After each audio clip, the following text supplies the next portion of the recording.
અનુશાસન ન હોય ત્યાં દુશાસન ફાવી જાય. શિસ્ત અને પ્રેમ એ આ રાષ્ટ્રની ઓળખાણ છે.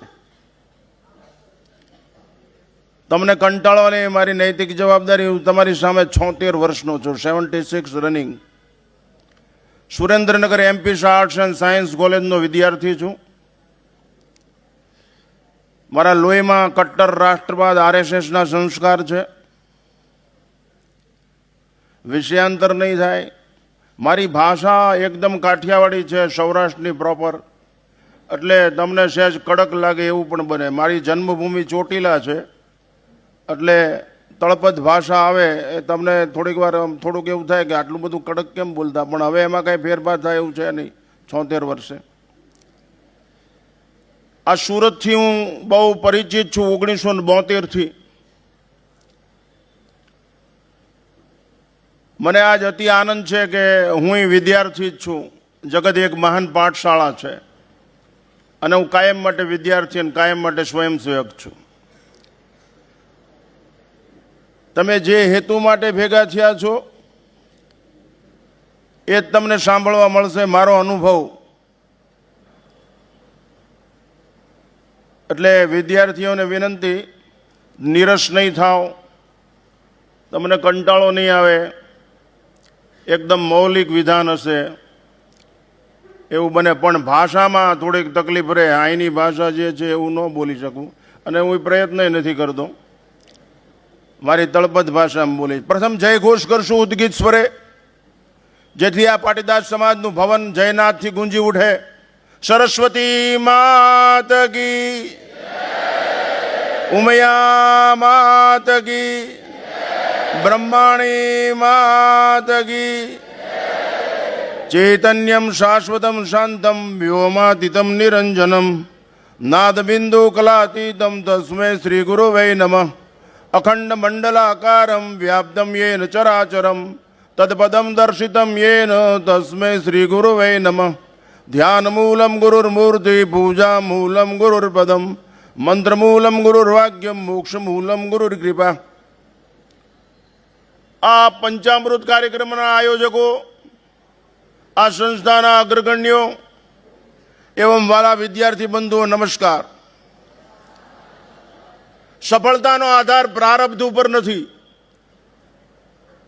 પુરુષાર્થની નિર્બળતા ને પ્રારબ્ધ ઉપર ઠોકાડી બેસાડી અને નિર્દોષ થવાનું કોઈ દિવસ દુઃસાહસ ન કરવું. પરમ પુરુષાર્થ કરવો જોઈએ દરેક વ્યક્તિએ સફળતા માટે. પરિણામલક્ષી જીવન ન જીવાય, પુરુષાર્થલક્ષી જીવન. વિદ્યાર્થી રોટલાર્થી ન હોવો જોઈએ, ધંધાર્થી ન હોવો જોઈએ, સ્વાર્થી ન હોવો જોઈએ. વિદ્યાર્થી પરમાર્થી હોવો જોઈએ. એ વિદ્યાનો જ અર્થી હોવો જોઈએ. એ વિદ્યા સિવાયની બીજી કોઈ માગણી જ ન હોય. વિદ્યા એવી નહીં પેટ ભરવામાં જ કામ આવે ને વેઠમાંથી છૂટીને ઠેઠ પહોંચવાની વિદ્યા પણ હોવી જોઈએ. યદગત્વા ન નિવર્તન્તે તત્તામ પરમમ મમ. એ વિદ્યા પણ યા વિદ્યા સા વિમુક્ત, જે મનુષ્યને મુક્ત કરી દે, બંધન નહીં. એટલા માટે આજ તમે ભેગા થયા છો. સાચા અર્થમાં વિદ્યાર્થી બનવા પ્રયત્ન કરો. તમને એમ થાય અમે સ્કૂલમાં જઈએ છીએ, ભણી છીએ, 11મા ધોરણમાં, 12માં, જેમાં FY, TY જેમાં ભણતા હોય, પણ આપણે વિદ્યાર્થી છીએ. આપણે વિદ્યાર્થીની માંગ છે. આપણી વિદ્યા જ એકલી માંગી છીએ આપણે કે જે વિદ્યાર્થી આપણું કલ્યાણ થઈ જાય. શાળાનું બિલ્ડિંગ સારું હોય પણ એમાં જેમ શરીર સારું હોય, સૌષ્ઠવવાળું હોય, એમાં પ્રાણ ન હોય તો એ શરીર મૃતપ્રાય છે. એમ શાળાનું બિલ્ડિંગ સારું હોય, AC હોલ હોય, તમામ સુવિધા હોય, બસ લઈ જતી હોય, બધું હોય, પણ એમાં શિક્ષણ ન હોય તો એ શાળાનું બિલ્ડિંગ ભૂતખાના જેવું છે. એની કોઈ કિંમત નથી. એ એટ્રેક્શન પાવર નથી. સારો વિદ્યાર્થી ત્યાંથી નીકળે એ જ મોટું એટ્રેક્શન પાવર છે. એટલે પહેલો વિદ્યાર્થી છે. અત્યારના વિદ્યાર્થીઓ રોટલાર્થી છે, ધંધાર્થી છે, સ્વાર્થી છે, પરમાર્થી નથી. આ દેશને જરૂર છે પરમાર્થી વિદ્યાર્થીઓનો, કે જે રાષ્ટ્રનું ગૌરવ બને, રાષ્ટ્રનું ઘડતર કરી શકે, રાષ્ટ્રનું રક્ષણ કરી શકે, રાષ્ટ્રની વિચારધારાને બચાવી શકે. એ પોતે સશક્ત હશે, પોતે સાવધાન હશે, પોતે સમજદાર હશે, તન તંદુરસ્ત હશે, મન સ્વચ્છ હશે, વિચારોની પવિત્રતા હશે, તો એ સત્કર્મનો પ્રવાહ વહેડાવા કરશે. એટલે સાચા અર્થમાં વિદ્યાર્થી. તમે એક પ્રતિજ્ઞા લ્યો, હું વિદ્યાર્થી છું, ધનાર્થી નહીં. હું વિદ્યાર્થી છું. વિદ્યાની જ માંગ છે મારી. વિદ્યા પ્રાર્થનાવાળો જેમ પ્રાર્થના પ્રાર્થના પોતાની માગણી જ છે ભગવાન પાસે, પ્રભુ પાસે. એમ વિદ્યાર્થીની એવી માગણી હોવી જોઈએ સરસ્વતી માતા પાસે કે મારું જીવન રસથી ભરપૂર બની જાય, મારી વાણીમાં સરસ્વતી હોય, રસ ભરપૂર હોય, મારા જીવનમાં સરસ બની જાઉં, હું મારો જીવનનું વ્યક્તિગત એવી બધી તડપણ હોય, એવો બધો ઉત્સાહ હોય, એટલો બધો ઉમંગ હોય. તો આજનો મુદ્દો પહેલો છે, સાચા અર્થમાં વિદ્યાર્થી બનવા પ્રયત્ન કરો. અમે વિદ્યાર્થી જ છીએ. હું 76 વર્ષનો છું તો અમે જગતની પાઠશાળામાંથી શીખી જ છીએ. શ્રેય માર્ગ છે એ વિદ્યાર્થી તરીકે ટકવા દેશે, પ્રેય માર્ગ નહીં. શ્રેય માર્ગ છે હંમેશા વિદ્યાર્થીને વિદ્યાર્થી રહેવા દે. જો પ્રેય માર્ગ ઉપર ચડ્યા, ગાડી બદલાણી, તો તમે વિદ્યાર્થી નહીં, સ્વાર્થી થઈ જશો, ધંધાર્થી થઈ જશો. શ્રેય માર્ગ એટલે કલ્યાણ, આત્મકલ્યાણ, જીવનનું કલ્યાણ, રાષ્ટ્રનું કલ્યાણ, સમાજનું કલ્યાણ, એ શ્રેય માર્ગ છે. કુરુક્ષેત્રના મેદાનમાં અર્જુન રથમાંથી નીચે ઉતરી ગયો. કાર્પણ્ય દોષો પહત સ્વભાવ પૃચ્છામિ ત્વમ ધર્મ સમુદ્ધ ચેતા યશ્રેયસ્યા નિશ્ચિતમ બ્રુવી તન્મે શિષ્યત્યમ સાધિમામ તમ પ્રપન્નમ. હું પ્રભુ વિદ્યાર્થી છું આપનું, નીચે ઉતરી ગયો, મારું ભલું થાય, નિશ્ચિત નક્કી નિર્ણયાત્મક કલ્યાણ હોય એવું મને કહો. ભગવાને કુરુક્ષેત્રના મેદાનમાં યુદ્ધની વિદ્યા શીખડાવવાને બદલે એનું કલ્યાણ થાય એવું વિદ્યા, એટલે કૃષ્ણ મંદિર જગદગુરુ, એ આખા જગતનો ગુરુ થયો. અને એને અર્જુનને એવી વિદ્યા શીખડાવી, કર્મ, ભક્તિ અને જ્ઞાન માર્ગની. આજ અત્યારની શાળાઓમાં હાઉ ટુ અર્ન મની, પૈસા કેમ મળે એ જ શીખડાવવામાં આવે છે. બીકોમ થઈ જાય, બીએ થઈ જાય, પૈસા કેમ મળી શકે, માણસ બનાવવા પર દેખાવનો માણસ સ્વભાવનો માણસ બને એ શાળાનું દર્શન છે. ફરીવાર કહું, દેખાવનો માણસ સ્વભાવનો માણસ બને તો જ એનો પ્રભાવ પડે ને અભાવ, અજ્ઞાન અને અશક્તિ દૂર થઈ. એટલે વિદ્યાર્થીઓ પહેલું કામ એ વિદ્યાના જ અર્થી હોવા છે. બીજી ભીખ માગવાનું બંધ કરી દો. તમે તમારા ઉપર સ્વાવલંબી બનો, ગાઈડ ઉપર નહીં, ટ્યુશન ઉપર નહીં, ટ્યુટોરિયલ ઉપર નહીં. Depend upon fit, must be eyes an ear. ક્લાસની અંદર હો ત્યારે લેક્ચરને એવી રીતે આંખ અને કાનથી સાંભળો કે અંદર ઉતરી જાય. અમે કોલેજમાં ભણ્યા ત્યાં સુધી કોઈ દિવસ ટ્યુશન રાખ્યું નથી, ગાઈડ વાંચી નથી, કોઈ દિવસ બીજી વાર પુસ્તક ખોલ્યું નથી. અને શાળાની અંદર શિક્ષણ એવી રીતનું હોવું જોઈએ જેમાં મનોવિજ્ઞાન હોય પૂરેપૂરું, ભરપૂર. વિદ્યાર્થીને ઓળખતા, વિદ્યાર્થી આંખથી સમજે, કાનથી સમજે, જીભથી સમજે છે, એનામાં જાગૃતિ કયા માર્ગથી આવે છે, કેવા રસથી આવે છે, એ માધ્યમનો ખ્યાલ હોવો જોઈએ. દરેક વિદ્યાર્થીનું તપાસ કરી લેવી જોઈએ. એ શિક્ષકોએ પણ ધ્યાન રાખવું જોઈએ. એવી શાળા નિર્માણ કરવી જોઈએ આ રાષ્ટ્રની. હવે થશે, અમે 2016માં ઉજ્જૈનની અંદર વર્ગમાં ઇન્દુમતીબેન કાટદરે એને નક્કી કર્યું, હવે શરૂ થયું છે. તો વાલા વિદ્યાર્થીઓ, પહેલું વિદ્યાર્થીને કેમ, હાઉ ટુ ટેકલ, પોતાના જીવનને કેવી રીતે તૈયાર કરવું એ પોતે નિર્ણય કરવો જોઈએ. અને શિક્ષકોએ પણ એવું શિક્ષણ હકારાત્મક વિચારવાળો આપવો જોઈએ. અમે 4થું ધોરણ ભણતા ત્યારે ભગવાનદાસ નિમાવત કરીને અમારા વર્ગ શિક્ષક હતા. અમે બાલશાળા કે પ્રાર્થનામાંથી આવી તો વર્ગમાં ઊભું રહેવું પડે. ગુરુજી આવીને બેસે પછી જ અમારે બેસાય. અને મેથી પાક રોજ મળતો. એ વખતે મા બાપ ઉપરાણું લઈને નહોતા આવતા, મારી તોડી નાખે. એટલે હજી અમને અત્યારે ફરી 4થા ધોરણમાં બેહાડે તો એ ગોલ્ડ મેડાલિસ્ટ થઈને જ બહાર આવી, વાંચ્યા વગર.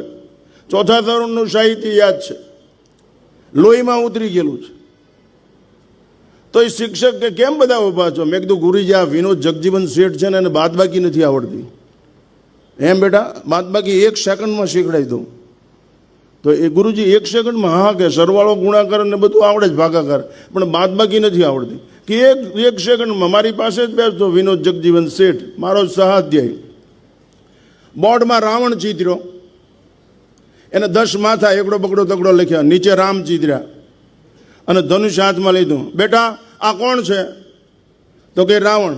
અત્યારના છોકરા માટે આ મુસીબત થાય, આ કોણ છે એમ પૂછી તો એ સ્ટારનું નામ બોલી શકે, પણ રાવણે ખબર, ઘરેથી સંસ્કાર જ નથી મળ્યા, ઘરેથી શાસ્ત્રનું જ્ઞાન જ મળ્યું નથી. શાળાની અંદર એવી રીતે કોઈ સુવાક્યો કે સારા સંકલ્પો, એવી વિચારધારા જરૂર થવી જોઈએ. આ શાળાની જરૂર છે. સંઘ આ કાર્ય કરે છે. તો તરત કે ગુરુજી એ તો રાવણ છે. તો એને કેટલા માથા? કે 10. ભગવાન રામે આમ તીર છોડ્યું, પ્રેક્ટિકલ, થિયરિકલ નહીં, પ્રેક્ટિકલ. એક માથું ઉડાડી દીધું, ડસ્ટરથી ભૂંસી નાખ્યું. બોલ બેટા શું થયું? કે રાવણનું એક માથું ઉડી ગયું. તો કેટલા માથા રહ્યા? 9. 10માંથી એક માથું ગયું, કેટલા માથા રહ્યા? 9. બેટા બસ આને બાદબાકી કહેવાય. 10માંથી 1 થાય, 9 રહે, આને બાદબાકી કહેવાય.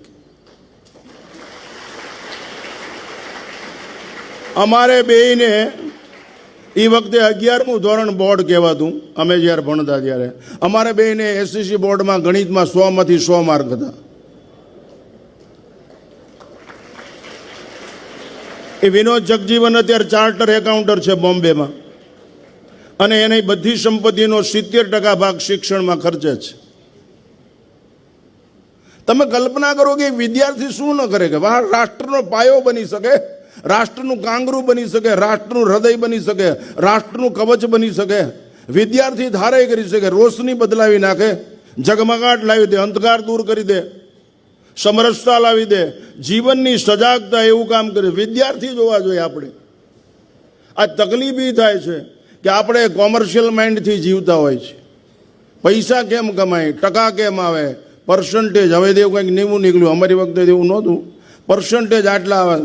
તમે ટકાવારી માણસ બનવા પ્રયત્ન કરો. વિદ્યા તમને મુક્ત કરવા માટે છે. વિદ્યા પૈસા કમાવા માટે જ એકલી નથી. વિદ્યા મનુષ્યને મંગલમય જીવન બનાવવા માટે છે. અમે ભણેલા જ છીએ. હું જ્યાં મહંત છું ત્યાં પેટીમાં 10 લાખ રૂપિયાનું ચિલર આવે છે. સમુદ્ર અહીંયાથી 50 ફૂટ દૂર છે. આ દરવાજો દૂર, આટલે જ આ ડૉક્ટર સાહેબ બેઠા એટલે જ સમુદ્ર છું હું જ્યાં બેસું. અહીંયા પેટીમાં 10 લાખ રૂપિયાનું ચિલર આવે છે. પૈસાથી જીવન ન બને, જીવન પ્રેમથી બને. Love is always one way. પ્રેમ એક માર્ગીય રસ્તો છે.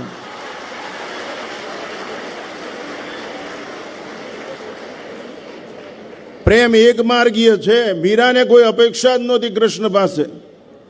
એમ આપણી અપેક્ષા ન હોવી જોઈએ કે હું આમ થઈ જાઉં, આમ થઈ જાઉં. મારે જે કરવાનું છે હું અચૂક કરું. હું સમયસર વાંચું, સમયસર વિચારું, સમયસર આચરું. હું શાળાની અંદર સમયસર હાજર થઈ જાઉં, પ્રાર્થનામાં હાજરી આપું, અને શાળામાં ભણતી વખતે પૂરતું લક્ષ્ય આપું. આટલી સાવધાની રાખવી જોઈએ. પુસ્તકના અક્ષરો ઉડીને મારી અંદર ગોઠવાય છે. લાચારી રહે જ નહીં, બીમારી આવે જ નહીં, ગંદકી છવાય જ નહીં. પેપર લખતી વખતે સડસડાટ લખાઈ જાય. ચોરી કરવી જ ન પડે, ચિઠ્ઠીઓ લઈ જ ન જવી પડે. ડિપેન્ડ અપોન ફિટ, સ્વાવલંબી જીવન થઈ જાય. અમે કોઈ દિવસ ચોરી, મસલ્સ પાવર હતો અમારી પાસે, માઇન્ડ પાવર હતો, શારીરિક ક્ષમતા ગજબની હતી. 50 માણસ તો સામે પરસીઓ વળી જાય એકલા ઉભા હોય. માનસિક પાવર હતો, પણ અમે કોઈ દિવસ એવું કર્યું જ નહીં કે ચોરી કરીને પાસ થશું. ચિંતન કરીને આગળ વધશું, આ અમારું ધ્યેય હતું. વિદ્યાર્થી, અમે વિદ્યા માટે